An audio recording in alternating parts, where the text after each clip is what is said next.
छ हाम्रो आन्टी छोरी ब्लगमा। आज चाहिँ हामी फ्लिप द बटलवाला च्यालेन्ज गर्दैछु।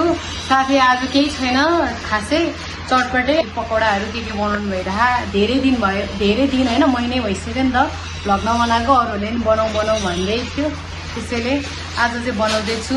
हेर्नुहोस् है त के गर्दैछु। सक्यो चटपटे मोल्दिनलाई हामी बाहिर भाडा त्यो ठुलो नभएर हो कि नुन खुर्सानी पिनिरहेछ। पकौडा र क्विक्स यहाँ छ। चटपटे पकौडा, आलु, बदाम, अन्डा, अनि यो चिप्स, कोक पनि छ। अनि यो पिरो हुन्छ नि त, त्यसैले यसो पसल लगाएको। अनि यो मिठाई बोकेर आयो। यति होला आज चाहिँ। रेडी भइसक्यो होइन। अब बदल पनि होइन, रेडी भइसक्यो। भुल्नु दिदी खाइखाने छोरी ए मन लाग्दैन र त्यसरी ल ठिकै छ। उसलाई खुवाइदिइसक्यो अगाडि त्यसरी। अब चाहिँ सुरु भइसक्यो। पहिला चाहिँ तिनजना डिसाइड गरेर 60 दिदीले क्लिक गर्ने भएर 60 दिदी ट्राई नियम चाहिँ एकचोटि गराइभ्याउँछ नि। अनि त्यसपछि यो खाइरहन पाउँछ, अर्को नपाउँछ। मैले जित्नु ल सुरु। 1 2 3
खान नपाएर हिजो सडकमा कुकुर जस्तै भौतारिँदै हिँडेको थिइस्।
आप खाते पीते रहो वजन की चिंता बिल्कुल मत करो।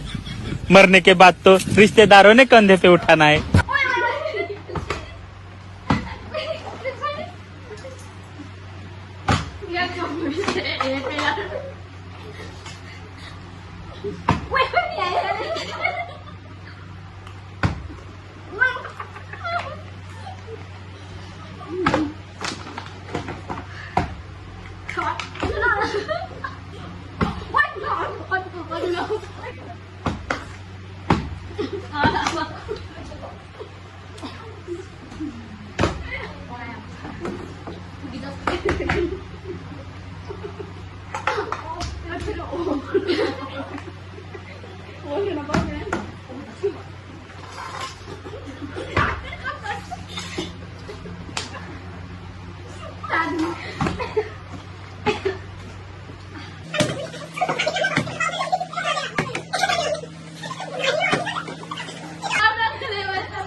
भाई यहाँ पे क्या हो रहा भाई यहाँ पे क्या हो रहा भाई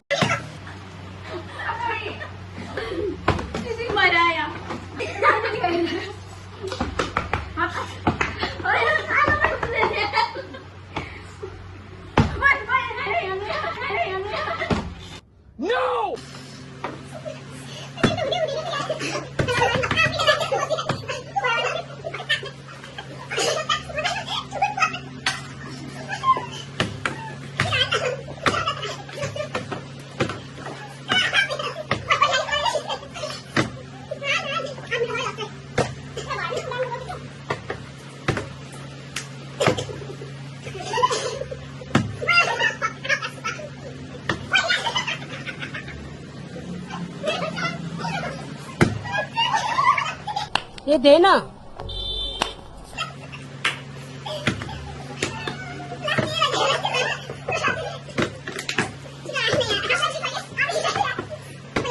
गाइस आज पनि सिधिसक्यौँ है यति हो पकौडा अलिअलि मात्रै नि एउटा टुक्रा अन्डा मिठाई छ कोक छ कोक भित्र चाहिँ एकदम रसायनिक पदार्थ हाले भएर चटपटे धेरै छैन चटपटे लबरहरू र यिनीहरू केही खाँदैन अन्त फेरि सुरु गरे है त गाइस कस्तो टर्न थियो मेरो टर्न थियो खानु चाहिँ कसरी पाउँदैन है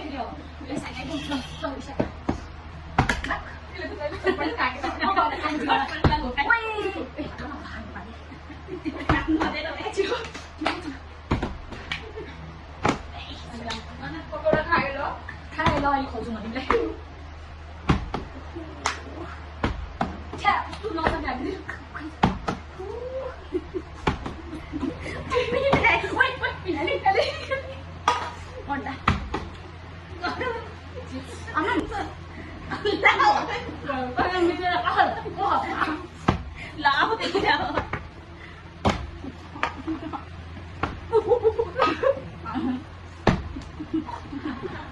हामीले चाहिँ होइन यतिमै इन गऱ्यौँ भ्यायौँ पकौडा एउटा मात्र बाँकी भयो अलिकति चटपटे बाँकी भयो होइन अब यति नै हो अब आशा छ तपाईँहरूलाई यो भिडियोहरू मन पर्छ भन्ने होइन फेरि यो भन्दा नि राम्रो राम्रो बनाउँदै जान्छु ल बाई बाई गर्दै गाइसहरू खान जन्मेकाहरू हौ खाऊ यो मान्छेले भ्लगमा देख्छ के गरे भनेर बाई बाई बाई